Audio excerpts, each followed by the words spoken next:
కరెక్టుగా 884 రోజులకు తెలంగాణ రాష్ట్రానికి బీసీ ముఖ్యమంత్రి అవుతాడు. కరెక్టుగా 884 రోజుల 5 గంటల 2 నిమిషాల 43 సెకండ్లకు బీసీ ముఖ్యమంత్రి కాబోతా ఉన్నాడు ఈ తెలంగాణ రాష్ట్రంలో. తెలంగాణ అసెంబ్లీ మొత్తం బీసీ బిడ్డలతో నింపుతా, అసెంబ్లీ మొత్తం నా బీసీ బిడ్డలతో నింపుతా అని చెప్పి మీ అందరికీ మాట ఇస్తా ఉన్నా సోదరులారా. ఇంకా 59 మంది రెడ్డి, వెలమ, కమ్మ ఎమ్మెల్యేలు ఉన్నారు. వాళ్ళను కూడా రాజకీయ సమాధి చేస్తా. 59 మంది ఉన్నారు. రెడ్డోళ్ళు, వెలమోళ్ళు, కమ్మోళ్ళు ఎమ్మెల్యేలు 59 మంది ఉన్నారు. ఈ 59 మందిని రాజకీయ సమాధి చేసేటువంటి యుద్ధాన్ని ఇక్కడి నుంచి ప్రారంభిస్తా ఉన్నాం సోదరులారా. దాని పేరే సర్జికల్ స్ట్రైక్ 59. రేపొద్దున ఒక్క రెడ్డి ఎమ్మెల్యేను, మంత్రిని కూడా అసెంబ్లీ గేటు తాకనియను. రెడ్డి ఎమ్మెల్యేలారా, మంత్రులారా, మిమ్మల్ని ఒక్కరిని కూడా అసెంబ్లీ గేట్ దాకనియ. రేపొద్దుగల మంచి మర్యాద చెప్తున్నా, మీరే దోపిడీ చేశామని ఒప్పుకొని వెళ్ళిపోండి, లేదా మెడల్ పట్టుకొని నెట్టుతా. మర్యాదగా రెడ్లకు, వెలమలకు చెప్తా ఉన్న కమ్మోళ్ళకు కూడా, మేము నిజంగా దోపిడీ చేసినామా, మిమ్మల్ని ముంచిన మీకు వెళ్ళిపోతామని మర్యాదగా వెళ్ళిపోతేనే ఏం లేదు, లేకపోతే మెడలు పట్టి బయటికి నెడతా.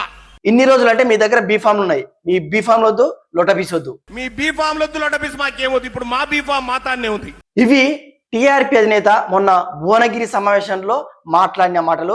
అయితే ఒక బీసీ బిడ్డగా తీన్మార్ మల్లన్న ఇచ్చిన స్పీచ్ ఏదైతుందో దానికైతే గూస్ బంప్స్ రావడం పక్క. కానీ చాలా బాధాకరమైన విషయం ఏంటంటే, ఒక బీసీ బిడ్డ తీన్మార్ మల్లన్న మిగతా బీసీ బిడ్డల కోసానికి ఈ విధంగా ఫైట్ చేస్తుంటే చాలా వరకు కూడా యూట్యూబ్ ఛానల్స్ ప్రసారం చేయలేదు. ఇక మెయిన్ స్ట్రీమ్ మీడియా అంటావా, ఏ విధంగా కూడా వాళ్ళు ప్రచారం చేయరు, ప్రసారం చేయరు. ఎందుకంటే ఈ మెయిన్ స్ట్రీమ్ మీడియా మొత్తం కూడా ఉన్నది అగ్రవర్ణాల చేతిలో. ఈయన బీసీలకు రాజ్యాధికారం కావాలంటున్నాడు, మా రెడ్డిలను, వెలమల్ని, కమ్మల్ని పొమ్మంటున్నాడు. కాబట్టి వాళ్ళ స్వార్థం, వాళ్ళ స్వలాభం. బీసీ బిడ్డ, బహుజన బిడ్డ అయినా మల్లన్న వీడియోస్ వాళ్ళు ప్లే చేయరు. కానీ మన బహుజన బిడ్డలకు ఏమైంది, సిగ్గుండాలి కదా. అగ్రవర్ణాల పార్టీలకు చెందిన కీలక నేతలు మాట్లాడితే ఇమీడియట్ గా ప్లే చేసి అందులో గుడ్డు బ్యాడు మొత్తం వెతికే ప్రయత్నం, వాడి గురించి విశ్లేషణ చేసే ప్రయత్నం చేస్తారు. కానీ ఒక బహుజన బిడ్డ ఈ స్థాయిలో ఫైట్ చేస్తుంటే మనందరి కోసానికి అది చూపించడానికి ఎందుకు సిగ్గుపడుతున్నారో నాకైతే అర్థం కావట్లేదు. నేనైతే ఒక బీసీ బిడ్డగా నాకైతే గూస్ బంప్స్ వచ్చినాయి. డెఫినెట్ గా తీన్మార్ మల్లన్నను ఫాలో అవుతే టీఆర్పీ పార్టీకి భవిష్యత్తులో ఓటు వేస్తే తప్పింది అనే స్థాయిలో భువనగిరి సభ అయితే ఇంపాక్ట్. అంటే ఓన్లీ నల్గొండ జిల్లా భువనగిరిలో కాదు, ఎంటైర్ తెలంగాణ వ్యాప్తంగా కూడా ఆ ఇంపాక్ట్ క్రియేట్ అయింది. కాకపోతే ఈ అగ్రవర్ణాల చేతిలో ఉన్న మీడియాల వల్ల, పేపర్స్ వల్ల అది బయటికి రావట్లేదు. కానీ క్షేత్రస్థాయిలో అయితే మల్లన్న మాటలు వెళ్ళాయని అర్థమవుతుంది. అయితే కొంతమంది ఎంకరేజ్ చేయకపోగా, అందులో బీసీ బిడ్డలు, ఎస్సీ ఎస్టీ మైనార్టీ బిడ్డలే ఆయన ఎంకరేజ్ చేయకపోగా ఇంకా ఏం చెప్తారంటే ఆయన పైన ట్రోల్స్ కూడా చేస్తారు. అరే మల్లియా 7200 ఎక్కడ పోయిందిరా, అరే బీజేపీ ఎక్కడ పోయిందిరా, అరే కాంగ్రెస్ ఎక్కడ పోయిందిరా, నువ్వే నిలకడ లేకుండా తిరుగుతావు కదా, నువ్వు మాకు చెప్పేది ఏందని చెప్తుంటారు. ఒక మాట గుర్తుపెట్టుకోండి, కేంద్రంలో బీజేపీ పార్టీ ఉన్నా కూడా ఆ పార్టీని వదిలిపెట్టిన మొగోడు తీన్మార్ మల్లన్న. రాష్ట్రంలో కాంగ్రెస్ ఉన్నా కూడా గెలిచిన ఒకే ఒక సంవత్సరం తర్వాత కాంగ్రెస్ పార్టీని వదిలిపెట్టిన గొప్పోడు తీన్మార్ మల్లన్న. ఎందుకంటే ఇప్పుడు కాంగ్రెస్ మినిస్టర్స్ చూస్తున్నాం, తీన్మార్ మల్లన్న కంటే పెద్ద తెలివిగల వ్యక్తులు ఎవరుండరు. అవసరమైతే ఆయన ఫైట్ చేస్తే ఢిల్లీ అధిష్టానం ఆయనకి మంత్రి పదవి కూడిస్తుంది. కానీ ఆయన మంత్రి పదవి కోసానికో డబ్బుల కోసం కాశపల్లి నా బహుజన బిడ్డలు ఏదో ఒక రోజు రాజ్యాధికారం చేపట్టాలి. ఎప్పుడు మనం బీఫామ్స్ అడుక్కోవడం ఏంది, మనమే బీఫామ్స్ ఇచ్చే స్థాయికి పోవాలని ఆయన ఫైట్ చేస్తుంది. కాబట్టి డెఫినెట్ గా బీసీ బిడ్డగా ఆయన ఫాలో అవుతే తప్పిందని నాకు అనిపిస్తుంది. అక్కడ భువనగిరి కాన్స్టిట్యున్సీ గురించి తీన్మార్ మల్లన్న మాట్లాడుతూ దాదాపుగా 50కి పైగా సంవత్సరాల నుంచి ఇక్కడ రెడ్డిలే పరిపాలిస్తున్నారు. ఎందుకు బీసీ బిడ్డలు లక్షలలో ఉన్నారు, వాళ్ళు మాత్రం 19,000 ఉన్నారు. మనం ఈ లబ్ధి కావాలి, అది కావాలి, ఇది కావాలని వాళ్ళని పోయి రిక్వెస్ట్ చేసుకోవడం, వాళ్ళు ఇప్పుడు కాదు అప్పుడు కాదని చెప్పడం ఏంది, మనమే వాళ్ళకి ఇచ్చే స్థాయికి పోవాలని కూడా ఆయన కౌంటర్ ఇవ్వడం జరిగింది. ఇప్పుడైనా బీసీ బిడ్డలు కళ్ళు తెరుచుకొని అసలు మనం ఎంతో మనకంత అనే దానికోసం ఫైట్ చేయాలి. కానీ ఎప్పుడు ఈ అగ్రవర్ణాలకు మనం ఓటర్లాగా ఎందుకు కనబడుతున్నాం, మనం కూడా ఏదో ఒక రోజు నాయకులం కామా, ఎంతసేపు వాళ్ళ పల్లకిలే మోయాలని ఆయన చెప్తున్న మాట ఏదైతే ఉందో, మనం గ్రౌండ్ లోపలికి ఒక బీసీ బిడ్డలుగా తీసుకుపోతేనే మనందరం కూడా చైతన్యం అవుతాం.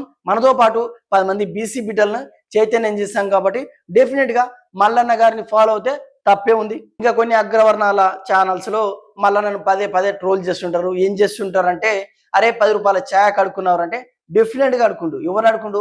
మా బహుజన బిడ్డల్ని అడుకుండు. నేను అడగలే కదా, నీలాగా స్కాములు చేయలే కదా, నీలాగా స్కీములు చేయలే కదా. నువ్వు అఫిడావిట్లు ఎంత చూపిస్తావు?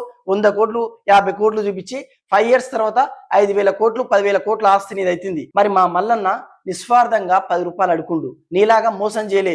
పదే మీరు తాగే ఛాయ్ వాల్యూ కాదు, నన్ను బతికించండి, నేను బీసీ బిడ్డల కోసం బతుకుతా అని ఆయన ఫైట్ చేసిండు. అందులో అడుకుండు, తప్పులేదు. మీలాగా స్కాములు చేయలేదు కాబట్టి డెఫినెట్ గా ఆయన అడుకుండు. మళ్ళీ అడుకున్నా కూడా ఒక బీసీ బిడ్డలుగా ఆయన గెలుపు చేయడానికి మేము రెడీగా ఉన్నాం. అవసరమైతే భవిష్యత్తులో టీఆర్పీ పార్టీకి ఫండ్స్ కూడా ఇచ్చే ప్రయత్నం చేస్తాం. ఇంకా భవిష్యత్తులో ఆయన రాజ్యాధికారం చేపట్టిన తర్వాత ఒకవేళ పాలన మంచిగా లేకుంటే ఆయనను కూడా విమర్శిస్తాం. ఒక బీసీ బిడ్డ అయినప్పటికీ కూడా ఆయన నేను క్షమించేది లేదు. డెఫినెట్ గా ఆయనను కూడా విమర్శిస్తాం. కానీ ఇప్పుడు మాకు అనిపించే అంశం ఏంటంటే, ఎప్పుడు మీకే పగ్గాలు ఎందుకు అప్పచెప్పాలి, మిమ్మల్ని ఎందుకు పట్టం ఎక్కించాలి, మిమ్మల్ని ఎందుకు సింహాసనం పైన కూర్చోబెట్టాలి, మాకు ఆ సత్తా లేదా, ఆ నాయకత్వ లక్షణాలు లేవా?